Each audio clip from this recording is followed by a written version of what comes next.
मोदी ने ऐसा क्या कहा, बुरा मान गई आरफा।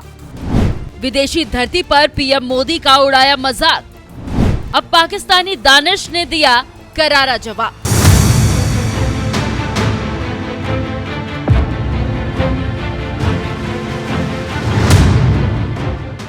वक्फ संशोधन कानून के मुद्दे पर देश में जबरदस्त घमासान मचा हुआ है। एक तरफ जहां मोदी सरकार ने संसद में कानून पास करवाकर पूरे देश में इसे लागू कर दिया है, तो वहीं दूसरी तरफ संसद में बुरी तरह से मात खाया विपक्ष अब कानून के खिलाफ सुप्रीम कोर्ट पहुंच गया है, जहां सत्ता पक्ष और विपक्ष में जबरदस्त जंग छिड़ी हुई है। तो वहीं इसी बीच कुछ ही दिनों पहले हरियाणा के हिसार में रैली करने पहुंचे पीएम मोदी ने भी वक्फ कानून पर चुप्पी तोड़ते हुए यहां तक कह दिया कि अगर वक्फ बोर्ड की जमीन का ईमानदारी से इस्तेमाल हुआ होता तो मेरे मुस्लिम नौजवानों को साइकिल का पंक्चर नहीं बनाना पड़ता। वक्फ के नाम पर लाखों हेक्टेयर जमीन पूरे देश में है। इस जमीन, इस प्रॉपर्टी से गरीब का, बेसहारा महिलाओं बच्चों का भला होना चाहिए था। और आज ईमानदारी से उसका उपयोग हुआ होता तो मेरे मुसलमान नौजवानों को साइकिल के पंक्चर बना करके जिंदगी नहीं गुजारनी पड़ती। लेकिन इससे मुट्ठी भर भू माफिया का कोई भला हुआ। पसमानदा मुस्लिम इस समाज को कोई फायदा नहीं हुआ। देश की राजनीति में वोट बैंक के तौर पर मुसलमानों का किस तरह से इस्तेमाल किया गया है, ये किसी से छुपा नहीं है।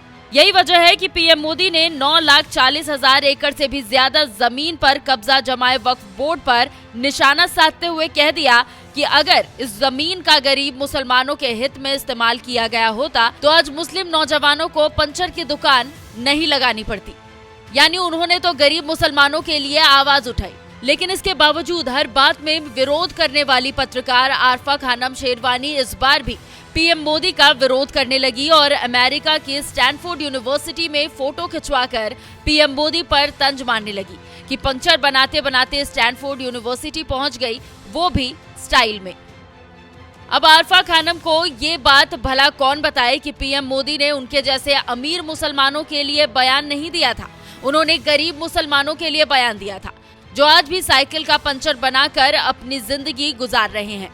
लेकिन इसके बावजूद लगता है कि आरफा खानम समझ नहीं पाई, इसीलिए उन्होंने पीएम मोदी पर तंज मारते हुए कह दिया कि पंचर बनाते बनाते स्टैनफोर्ड यूनिवर्सिटी पहुंच गई, वो भी स्टाइल में।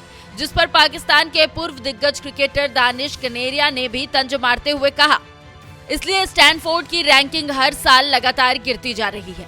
पाकिस्तानी क्रिकेटर दानिश कनेरिया का ये बयान बता रहा है कि उन्हें पीएम मोदी का मजाक उड़ाना पसंद नहीं आया, इसलिए भारतीय पत्रकार आरफा खानम पर उन्होंने जोरदार पलटवार किया। वैसे एक और बात आपको बता दें कि ये कोई पहली बार नहीं है जब मोदी से भिड़ने चली आरफा खानम शेरवानी को दानिश कनेरिया ने मुंह तोड़ जवाब दिया हो।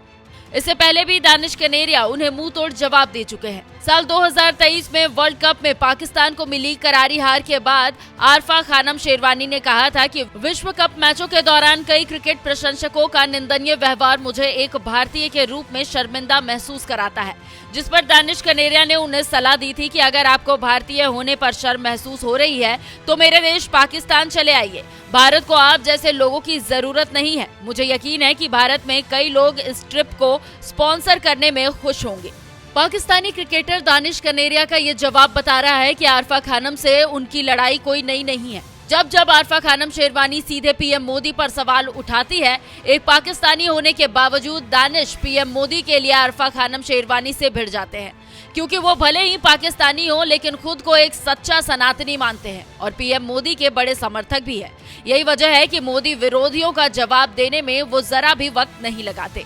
और इस बार जिस तरह से पंचर वाले बयान पर आरफा को उन्होंने जवाब दिया है, इस पर आपका क्या कहना है, अपनी राय हमें कमेंट कर जरूर बताएं।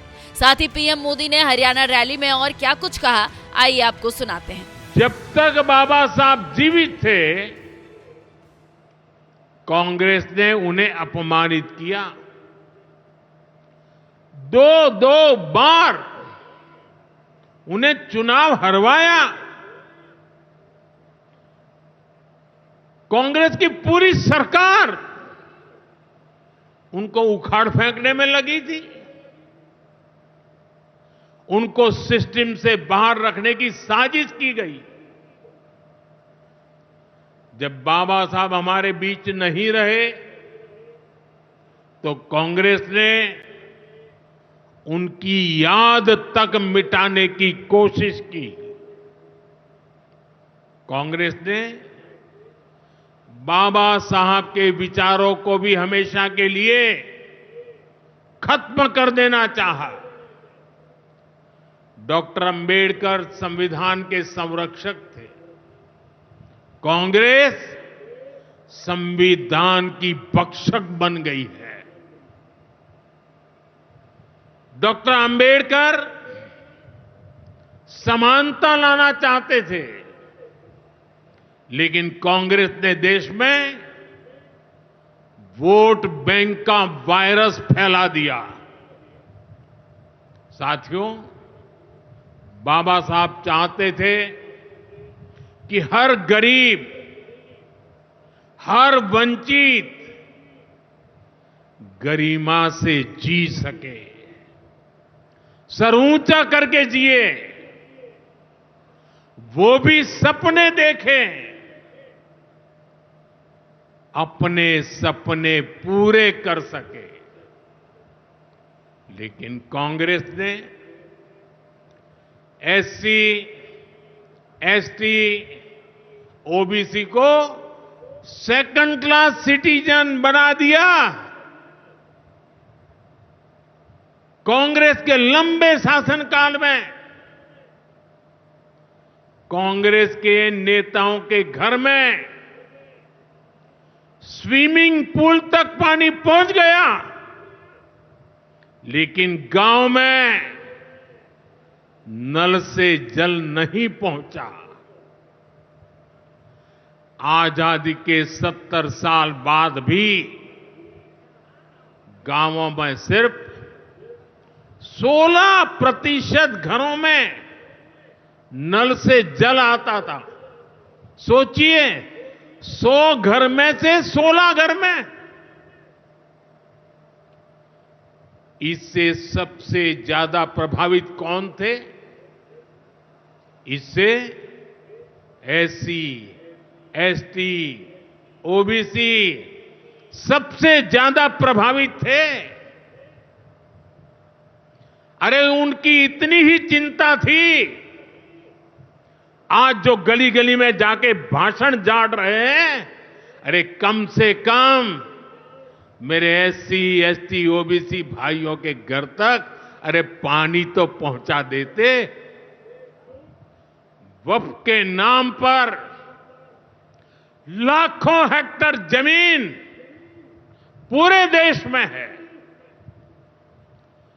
इस जमीन, इस प्रॉपर्टी से गरीब का, बेसहारा महिलाओं, बच्चों का भला होना चाहिए था। और आज ईमानदारी से उसका उपयोग हुआ होता तो मेरे मुसलमान नौजवानों को साइकिल के पंक्चर बना करके जिंदगी नहीं गुजारनी पड़ती। लेकिन इससे मुट्ठी भर भू माफिया का कोई भला हुआ।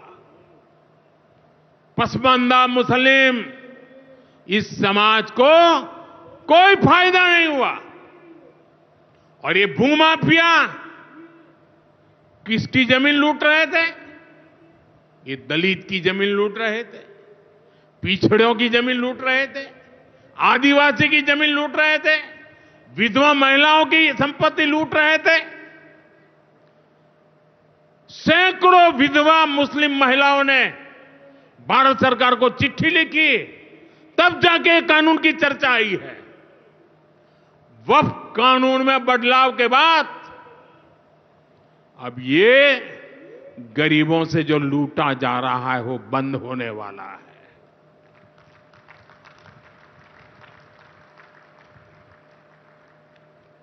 और सबसे बड़ी बात, हमने एक बहुत बड़ा जिम्मेदारीपूर्ण महत्वपूर्ण काम किया है।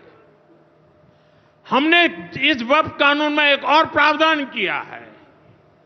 अब नए कानून के तहत, वक्फ के कानून के तहत किसी भी आदिवासी की जमीन को हिंदुस्तान के किसी भी कोने में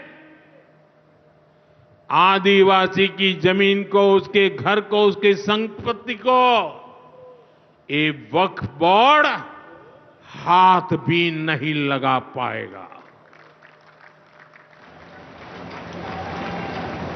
ये आदिवासी के हितों की रक्षा करने का, संविधान की मर्यादाओं का पालन करने का हमने बहुत बड़ा काम किया है।